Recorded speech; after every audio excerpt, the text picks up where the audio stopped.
things you should consider.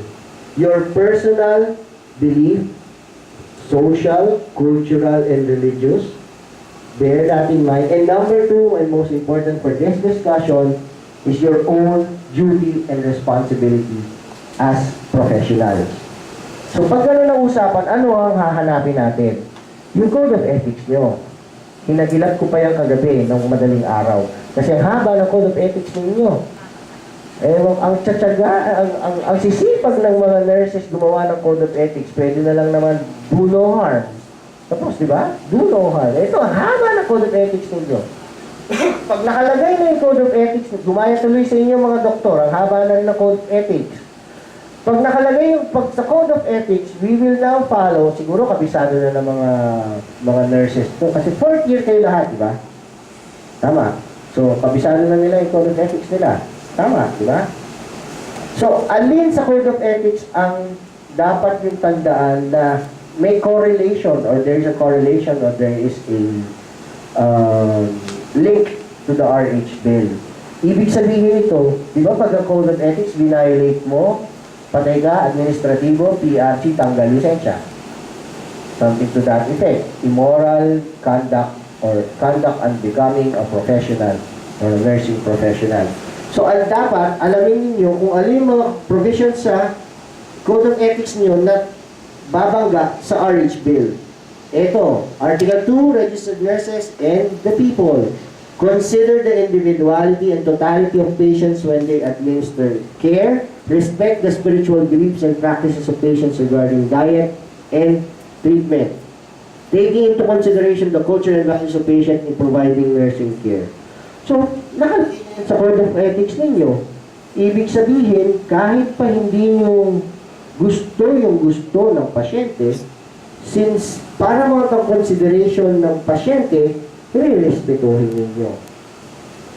Okay? Re-respetuhin ninyo. Kung kaya nyo, kung ano, hindi nyo po pwedeng, ay, huwag mo na gawin yan. Huwag ka na mag-oral contraceptive. Hindi po pwede yun.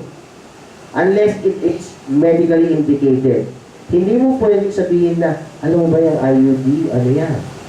Sabi nila, ano yan? Illegal yan? Hindi. Abortifacient. Pag gumanon kayo, you are violating your own code because you are not respecting the beliefs and the right of your patients. Next, please. Registered nurses and practice. Registered nurses are the advocates of the patient. They shall take appropriate steps to safeguard their rights and privileges. Saan kayo lulugar? If, for example, another healthcare provider, a doctor, a midwife, who tells a patient, hindi kita bibigyan ng condom, hindi kita bibigyan ng oral contraceptive, kasi bawal sa akin yan, ayoko yan. Narinig nyo as nurses, nakalagay sa Code of Ethics nyo, pasyente nyo rin yun, ha? Nakalagay sa Code of Ethics nyo is safeguard their rights and privileges. Nakalagay sa RH Bill, kailangan silang ma-inform. At free access, free uninterrupted access to all reproductive healthcare devices, etc. Ano gagawin ninyo? Ngayon, safeguard niyo yung right ng pasyente ninyo, kahit naniniwala kayo sa sinasabi ng doktor, lalapit pa rin kayo. Sasabihin niyo na, doktor, kailangan kung paniwalag natin sa kanila lahat yan kasi napunta po yan sa batas. So pumasok yan sa Code of Ethics ninyo. Of course, there are channels for you to do it, hindi yung harapan. Or, kayo na mismo mag-a-advocate sa pasyente, well, it is your right, so sasabihin pa rin namin sa inyo na ito ang pwede nyo makuha, ito ang mga reproductive healthcare devices na pwede nyo gawin, at pwede nyo gamitin. So it is part again of your Code of Ethics. Uphold the patient's right when conflict arises regarding management and care. Next, please. Section 11. Perform their personal duties in conformity with existing laws, rules, regulations, measures, and generally accepted principles of moral conduct and proper decorum. Kaya nga, I established the premise, if it becomes a law, it is against your code of ethics if you do not follow it. Because under your code of ethics, you should perform your duties in conformity with an existing law. If it becomes a law, you have to conform to it. So if you violate it, it is against your code of ethics, you are thus liable to be administratively charged. Simple, di ba? Next, please. So in conclusion, mabilis lang pala. The reproductive health bill should be approached in relation to one's own belief about life and all its intricacies, and based on the dictates and responsibilities imposed by your profession, the nursing profession.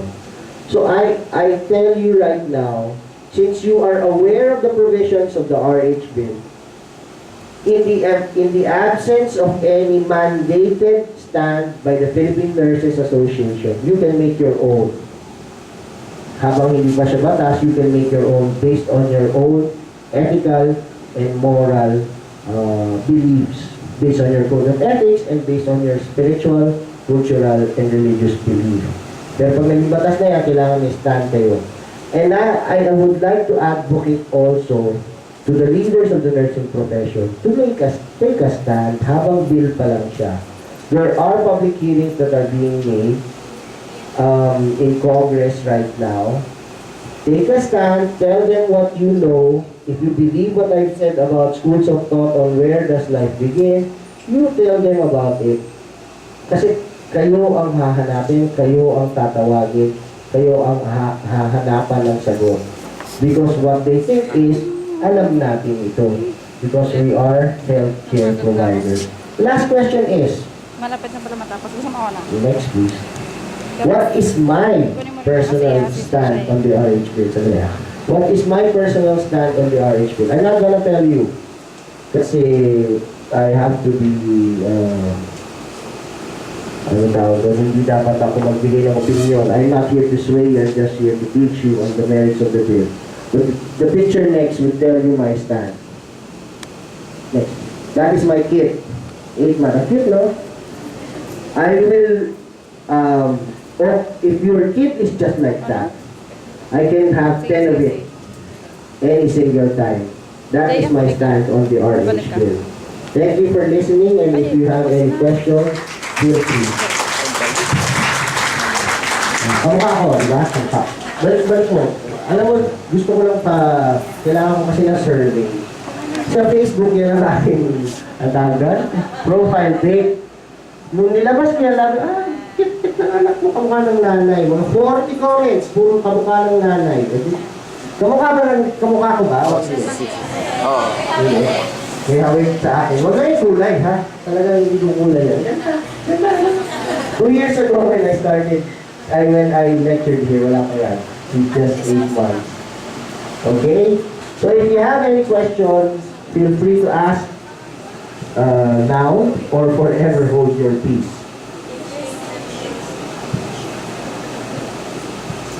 Oh, kung gusto niyo ng ganyang anak, okay, mag-oral na po sa sige lang ng sige. Alam, meron pala akong para dagdag ko lang, sandali. I have here a Q&A. Para lang, this is actually not part of the deal. Kasi your deal, the deal is, kailangan lang mag-ethico-moral. There is an FAQ.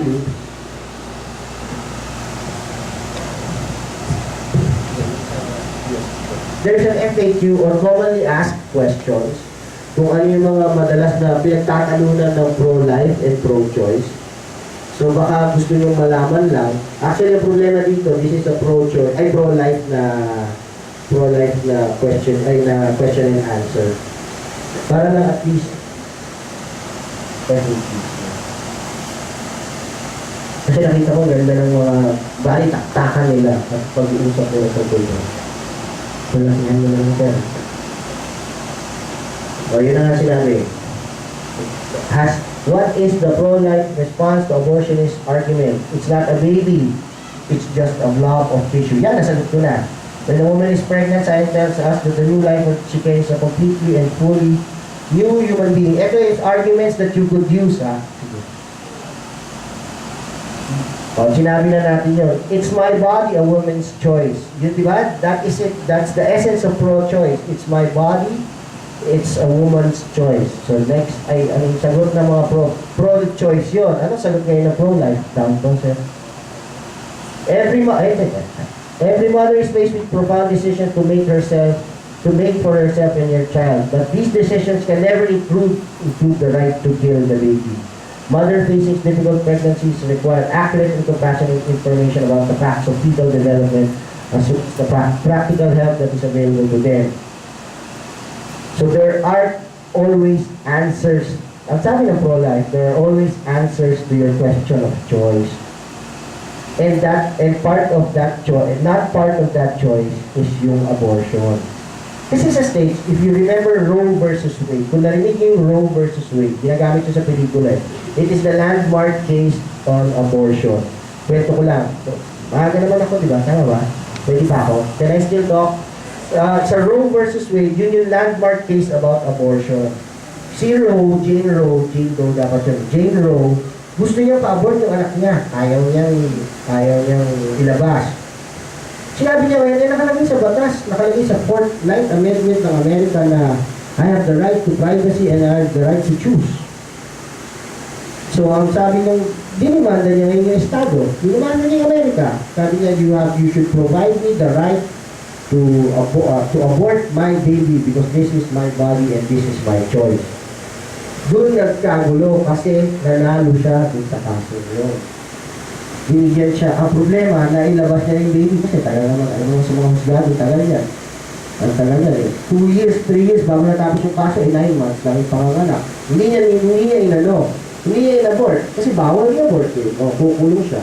So, habang dinidinig yung kaso niya, nanganak siya. Ang ending nun, that is the landmark case that actually set forth the principles of abortion in the 51 states sa Amerika. Meaning, pwede ka nang gumawa ng batas ngayon sa Amerika sa federal kasi doon eh, kahit bawat state kanya-kanyang batas. Pwede ka nang gumawa ng batas about abortion. Kaya yung ibang mga ibang states sa Amerika dahil doon sa Roe versus Wade na yun, ang nangyari, meron silang tinatawag na legal abortion based on time. Embryonic period 9 weeks. If you do the abortion before 9 weeks to some, or before 6 months to some, it's legal. Yun yung sinasabi nila. It's legal. Kasi ayan nga, pro-choice, it's my choice, it's my body. O pag may mga cases, etc. Or alam naman nila may congenital deformity. Or alam naman nila hindi magsusurvive up to its natural existence or lifespan. They can abort.